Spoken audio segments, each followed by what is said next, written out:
मंडळी, आज आपण करतोय मशरूम मसाला, मशरूम कढाई मसाला. आणि ही जेव्हा तुम्ही भाजी ट्राय कराल ना, तेव्हा मशरूमच्या बाकी सगळ्या रेसिपी विसरून हीच रेसिपी कराल, एवढी टेस्टी लागते. आणि विशेष म्हणजे ही जी आपण मशरूम मसाला करतोय यासाठी कढाई मसाला लागणार, तो सुद्धा आपण घरीच करणार आहे. तर चला सुरुवात करूया. यासाठी मशरूम घेतले. मशरूम नुसत्या पाण्याने स्वच्छ असतील तर नुसत्या पाण्याने धुतले तरी चालतील, किंवा तुम्हाला अजून स्वच्छ करायचे असेल तर त्यावर काय करायचं आहे, थोडंसं गव्हाचं पीठ किंवा मैदा काढायचं आहे आणि मशरूमला अशा तऱ्हेने चोळून घ्यायचं आहे. म्हणजे त्याला लागलेली सगळी माती धूळ जी आहे ना ती गव्हाच्या पिठाला लागून निघून जाते. पण मशरूम खूप वेळ पाण्यात ठेवायचे नाही, तर ते खूप पाणी शोषून घेतात. तर मी याला चोळून घेतले गव्हाचं पीठ आणि जरा बाजूला ठेवलं आहे. सगळ्यात आधी करून घेऊया मशरूम मसाला. यासाठी 2 चमचे धने, 1 चमचा जिरं, 1 चमचा बडीशेप, त्यानंतर 4 ते 5 लवंगा, 2 हिरव्या वेलच्या आणि 12 ते 15 घातली काळी मिरी. हे मंद गॅसवर भाजायचं आहे. त्यामध्येच घालून घ्यायचे 2 ते 3 तमालपत्र, त्याचबरोबर 2 बेडगी मिरच्या किंवा तुमच्याकडे ज्या सुक्या मिरच्या असतील ना त्या घालून घ्यायच्या आहे. हे सगळे मसाले ना मंद गॅसवर भाजायचे जोपर्यंत ते ॲरोमॅटिक होत नाही. भाजून झाले की लगेच त्यामध्ये काय करायचं आहे, गॅस बंद करून घ्यायचा आहे आणि त्यामध्ये 1 चमचाभर घालून घ्यायची कसुरी मेथी. कसुरी मेथी शेवटी यासाठी घालायची कारण त्याला फार भाजायची गरज नसते, लगेच भाजली जाते. गॅस बंद केल्यावर आपण ती भाजून घेतली. त्यानंतर हा मसाला मिक्सरमधून बारीक करायचा, पण फार बारीक नाही, असं जाडसर ठेवायचं, तर त्याची चव छान येते. आणि मसाला थोडा जास्त झाला काही हरकत नाही, कारण हाच मसाला तुम्ही पनीर कढाईसाठी वापरू शकतात किंवा कुठल्याही सुक्या भाजीसाठी 1 चमचा वापरल्यानं मस्त लागतात.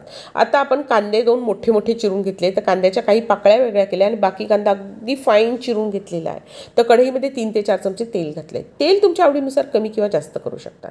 तेलामध्ये जिरं घालायचं. जिरं आपलं फुलून आलं की लगेच त्यामध्ये घालून घ्यायचा आपण कांदा नरम झाला की आपण त्यामध्ये घालून घ्यायची 1 उभी चिरलेली हिरवी मिरची, 1 चमचा लसूण पेस्ट, अर्धा चमचा आले पेस्ट. हे सगळं छान परतून होतं आहे तोपर्यंत चॉपरमध्ये मी घालून घेतले 3 टोमॅटो, मीडियम टू मोठ्या साईजचे, आणि ते पण अगदी चॉप करून घेतले व्यवस्थित.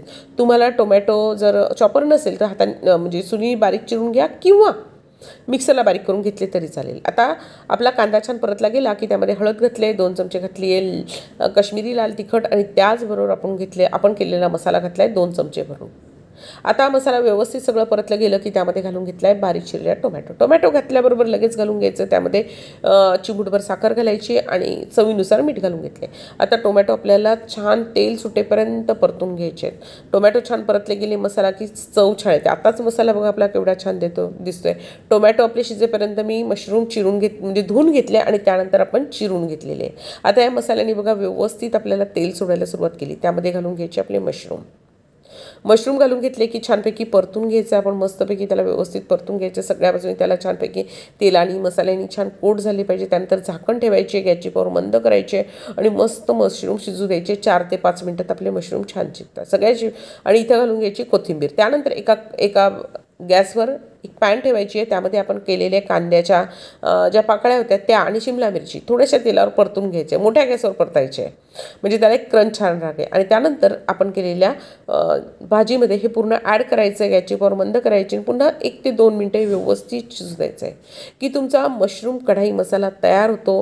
ही भाजी खूप चवीला छान लागते, करायला सोपी आहे.